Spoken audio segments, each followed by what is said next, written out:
ASMR chemists. I am going to be talking about the Auf Bell Principle and Hund's rule when creating orbital energy diagrams, and tying it all in with the periodic table. All of these things tie in together: electron configurations, and then the shape of the periodic table. Before I dive in, I also want to tell you about something new, and that is that you can join this channel as a supporter and you get some really cool perks. You get emojis and badges and priority for your questions, and depending on the level you can submit questions, and there's even an opportunity for me to make individualized videos for you. But I can't make a lot of those, so that's why that's at the highest level. But I did want to just thank all of you for being here. If you don't join, it's not a problem. You're still part of my community, and I'm still going to be creating all of the same caliber of videos that are for free on YouTube. So don't worry about that. If you can't support or just don't feel like it right now, or whatever else it might be, not a problem. It does, though, really help me if you can. It helps me get more ink and nibs and pays for my time, and it just helps me with all around things like helping my kids go to college and things like that. So you know how it goes. For any of you who are in college or have gone to college, how helpful that can be. But let's get into the chemistry. And you know, what's really the title of this? We're looking at Electron Configurations, and I'll put that first.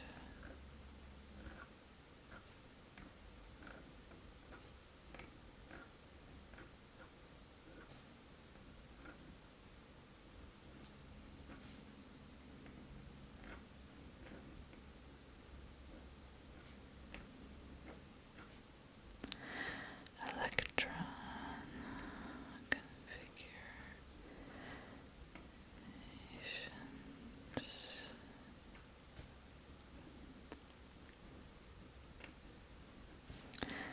And I'm also going to be talking about orbital energy diagrams.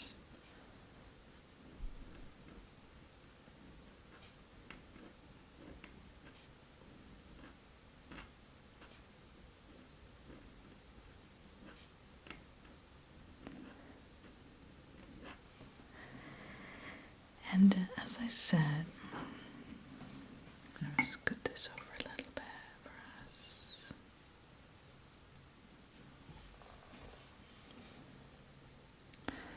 We will also talk about the Auf Bell Principle.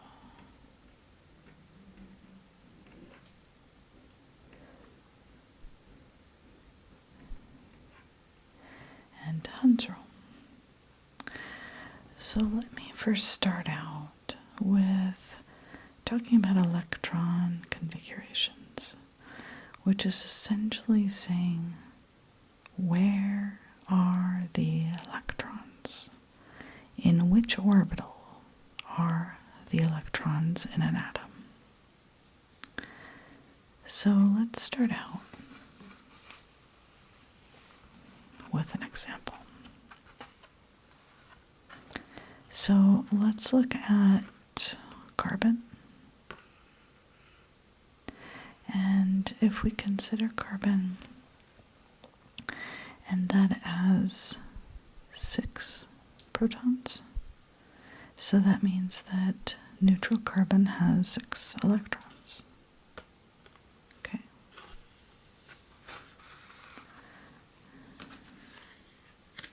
All right, so given that,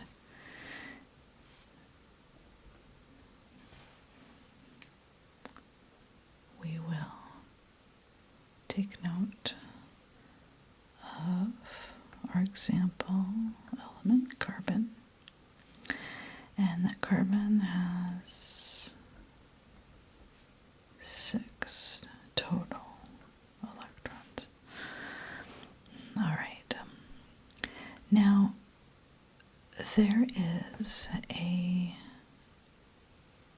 mnemonic device, it's sometimes called, or a tool to remember what the orbital energy is, meaning what is the most stable orbital that exists in any atom, and then what's the second most stable, what's the third, etc.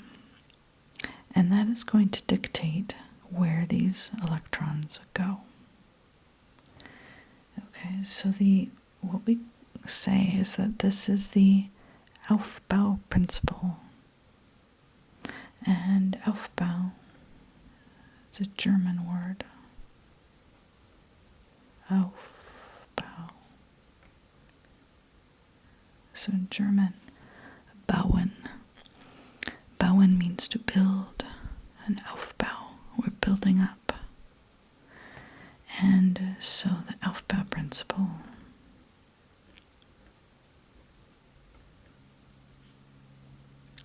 is telling us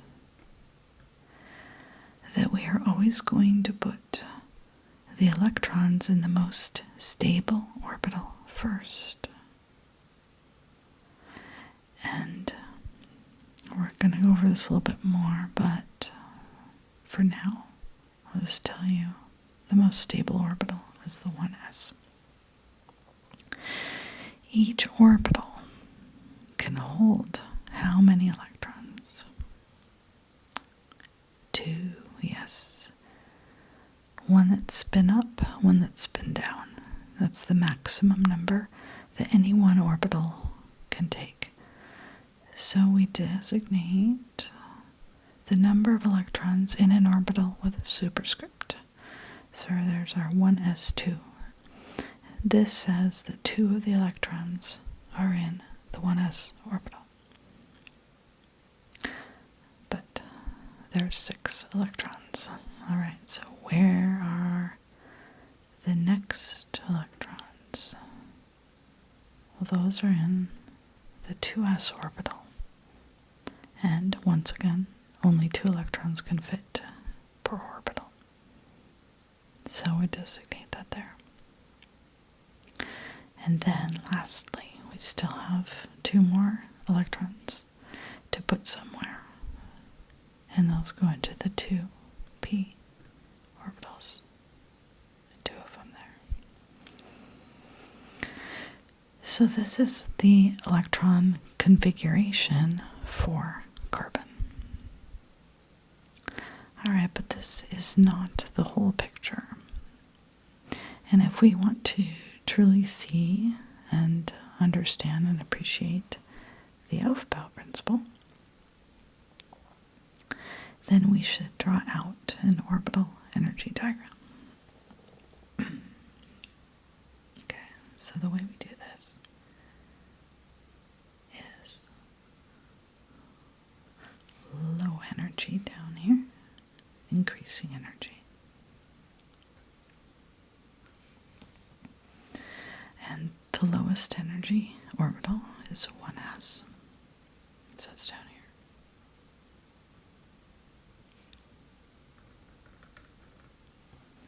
And this line here represents the energy of this orbital. 2s orbitals are greater in energy, so they get filled next. There's the energy of a 2s, and the 2p are greater greater still. But what about 2p orbitals? There are 3 of them. So, and by the way, I talk about quantum numbers in another video, and you can check that out if you don't recall that. For example, this 1 corresponds to the principal quantum number n, and the s corresponds to the angular momentum quantum number L. And when L equals 0, you have an s orbital. And then the magnetic quantum number, m sub L, tells us that there are 3 different orientations of a p orbital. For when L equals 1, you have a p orbital, and m sub L can be -1, 0, +1, or in other words, a px orbital, a py orbital, a pz orbital. There are 3 of them. Okay. So now, where are these electrons? This tells us that there are 2 in the 1s orbital, which is also following the Auf Bell Principle. And we show electrons with arrows. That's a convention where an arrow up corresponds to what we say spin up, or m sub s, the spin quantum number, equals +1/2. And spin down, or m sub s is -1/2, we show with an arrow pointing down. Then these 2 electrons, the 2s, we put in spin up, spin down. All right. Now, these 2 electrons, as tempting as it might be to have them also paired up, maybe put them in this orbital here, that is not the lowest energy configuration of carbon. Because think about these electrons.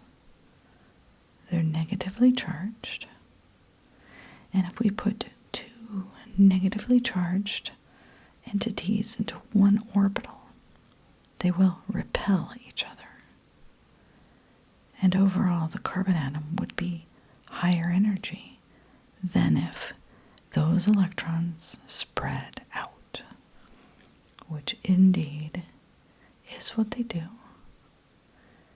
in the lowest energy electron configuration for carbon. So spin up is lower energy than spin down, at least when they're in a magnetic field. So the convention is we show spin up if we have just 1 electron in an orbital. That will be the lowest energy. And then this second electron here will then be in a different orbital. Again, creating more space away from the other orbital that would repel it. And once again, the lowest energy configuration is when the electron is spin up. So whenever you are first filling an orbital, you're always going to put a spin up. So here is the orbital energy diagram for carbon. And we see here we have unpaired electrons. And this has a term that goes with this. It is called paramagnetic.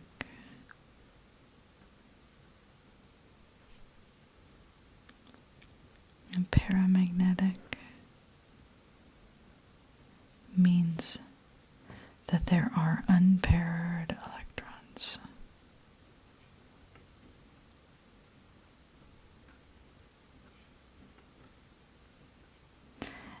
generally speaking, paramagnetic, this term, is used for any species that has one or more unpaired electrons.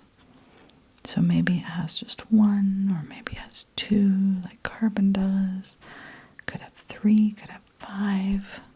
So, however many, we still call it paramagnetic. Okay. Now, when we get to larger atoms, okay, so for example, we get down to scandium or titanium or anything larger than this, and anything really in period 4, potassium, okay, calcium, we run into an interesting issue with our electron configuration. And that is that they don't necessarily fill, the electrons don't fill the orbitals in the order we would expect. And this tool that I referred to earlier that helps you figure out the order of filling looks like this. And then, after I write it out for you, I'm going to tell you why you actually don't need it. But so many people use it, and it appears in textbooks. I can't ignore it. But it also serves as a way for me to tell you why you don't need it, which I think is pretty cool. Okay, so this is how you can draw out this tool, and I'll explain what I'm doing here. And that is essentially following the rules of quantum numbers. There is only one type of orbital that exists for principal quantum number 1, and that's the 1s. For principal quantum number n equals 2, there are 2 possibilities, 2s, 2p.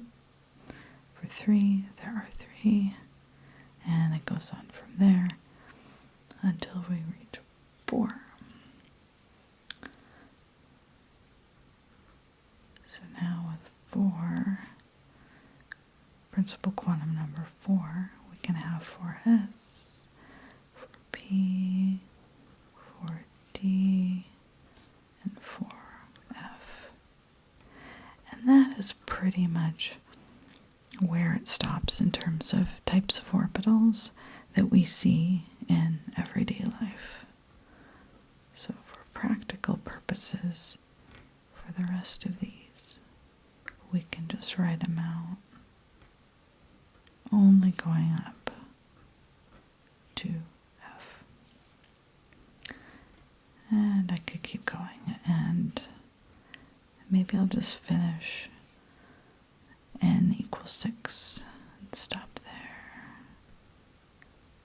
Because really we don't see 6d orbitals very often at all, nor 6f, but I just want to show you this. Now, this is the trick, if you want to call it that. I don't know if it's really a trick, but how this works now is that you begin to draw diagonal lines that go from the lower right, or like the southeast, and go up towards the northwest. And you go through these orbitals as follows. So you would draw a diagonal line. Oh, and I've heard this called the diagonal rule, I guess. Maybe that's the formal name of it. Okay, diagonal. And then now you see we go through 2.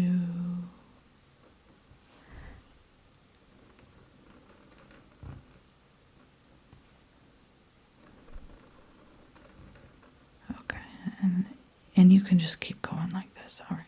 The order that's shown here is that of the energy of the atomic orbitals, meaning that 1s orbital is filled first, followed by the 2s, followed by the 2p, just like we saw with carbon, that order. Then, followed by 3s, 3p, and then here we see the anomaly. The 4s is before the 3d, followed by 4p, and then 5s, 4d, and you can see here that the order really starts getting confusing.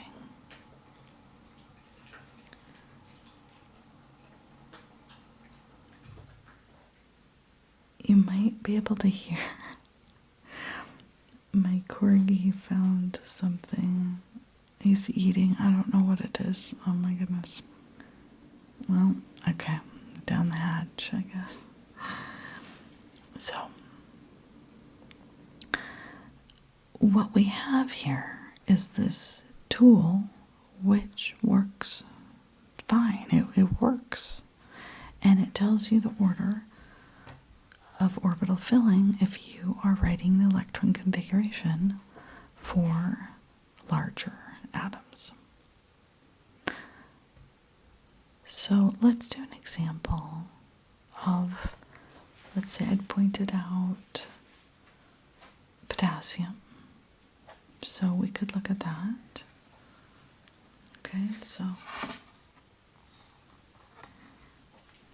here's potassium here. Well, there he goes. You can hear his steppy legs walking. Okay, potassium, 19 electrons. If we're just looking at potassium that's neutral atom. Okay. 19.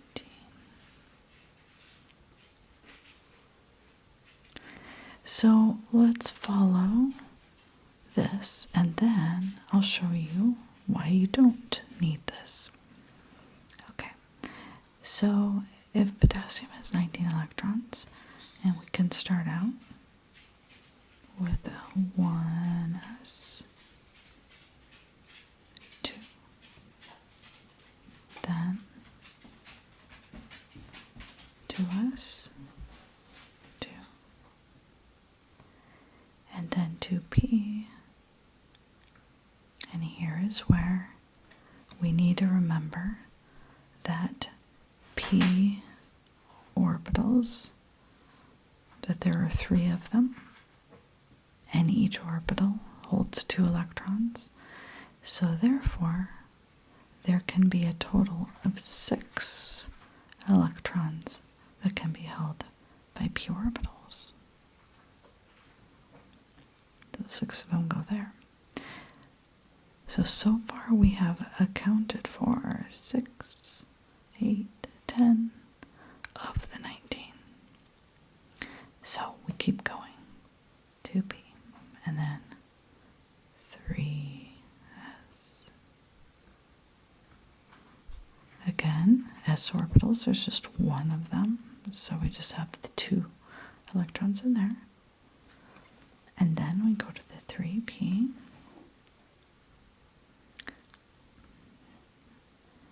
Just like we saw with the 2p, if we fill those up, because we're not to 19 yet, they can hold a total of 6 electrons. And now we have accounted for 18. So if we have 1 more electron to go, we follow this, and there's 4s. And we put that 1 electron into that 4s orbital. Okay, so this has worked just fine to help us do this. But now, let's look at the periodic table. periodic table specifically shows you that here with hydrogen, for example, hydrogen has one electron in neutral hydrogen, and it's going in the 1s. Helium is the next largest. So that's the second electron goes into the 1s. And then we go to lithium. And now we're putting it again in the s orbital. This time it's the 2s. It's the second period. 2s orbitals being filled here. Over in this area, we are now beginning to fill the p orbitals. Notice how there are 6 elements over here corresponding to filling p orbitals. 3 p orbitals, 2 electrons each. And by the end, we have filled all the 2p orbitals by the time I get to neon. Then we go back over and we start filling again. We are filling the s orbitals again. So notice how groups 1 and 2 are right next to each other. And once those are filled, because this is filling s orbitals, then we have a break and we go over to the p orbitals. So, in other words, what we see on this pattern on the periodic table is that we have 1s2, 2s2, 2p6, 3p2. So see how we are essentially, if you just look at the periodic table, you are seeing where they're getting filled, and it's showing you even how many potential electrons you could have there based on this being what we call the S block, this being what we call the P block, and once we get here past potassium, our example, because see, we have filled the 3s, 3p, and then the 4s. We're back in the S block. We have not filled the D yet. So,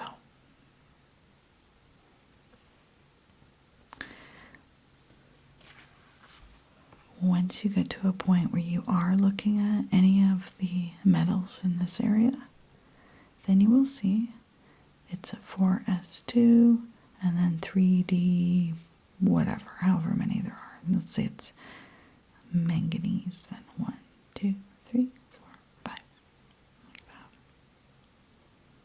Okay. So this works, it's fine. It's shown in textbooks, there's nothing wrong with it. I'm just saying that you don't need it. If you have a periodic table, you can just pull that up, and that will be your guide. So, this is kind of my pro tip. It's nothing that I've learned or read about. It's just something that after teaching chemistry for 22 years, I started noticing this, that I don't need to tell my students this. We just need to take a closer look at the periodic table and what it can tell us about orbitals and about orbital energies and about the order of filling. It's really fascinating. It also ties in with the quantum numbers, with this whole idea of each orbital can hold 2 electrons, spin up, spin down, so that ties in with the spin quantum number. It ties in with the angular momentum quantum number as well, such as when L equals 0, then we only have one orientation. So that's for our S orbital. And P orbitals, we have 3 orientations. So we end up with these 6 electrons that can go in those. And with D orbitals, L equals 2. Then we have 5 different orientations, 5 different D orbitals. So 2, 4, 6, 8, 10. A total of 10 elements appear across the D block, corresponding to those 5 D orbitals that each can hold 2. And similarly, we have our lanthanides and our actinides. This is the F block. So these are actually getting inserted. To see how this is element 57 follows element 56. So it's actually inserted right in here. And I love this. Right here they show this is what the full periodic table would look like if we did actually insert the lanthanides in there. We would have a really long periodic table, which does not fit on most pieces of paper. So for convenience, most periodic tables just take this and they kind of pull it out and then they stick it on the bottom. The lanthanides and actinides don't get a lot of attention, so alas. Alright, well, thank you so much for being here with me. Thank you for hanging out for this whole video. And thank you for supporting me in the ways that you do, which include simply just watching my videos. It includes liking my videos. It includes subscribing to my channel. Also, it includes one of my most favorite things, and those are the comments. The comments of how it has helped you, or your response to it, if it was like, whoa, surprising, or cool, or if you have a question, like, hey, can you do a video on equilibrium or something like that? And I can say, yes, that's a great idea. I'll do that. So, thank you for all of that. And also, if you want to step it up a little bit more and join my channel, become a supporter. There are 3 levels, and one of them is very affordable, and one of them's medium, and another one's high. And it just depends on what kinds of things you would like in terms of being part of the membership. So, again, thank you, and I will see you next time.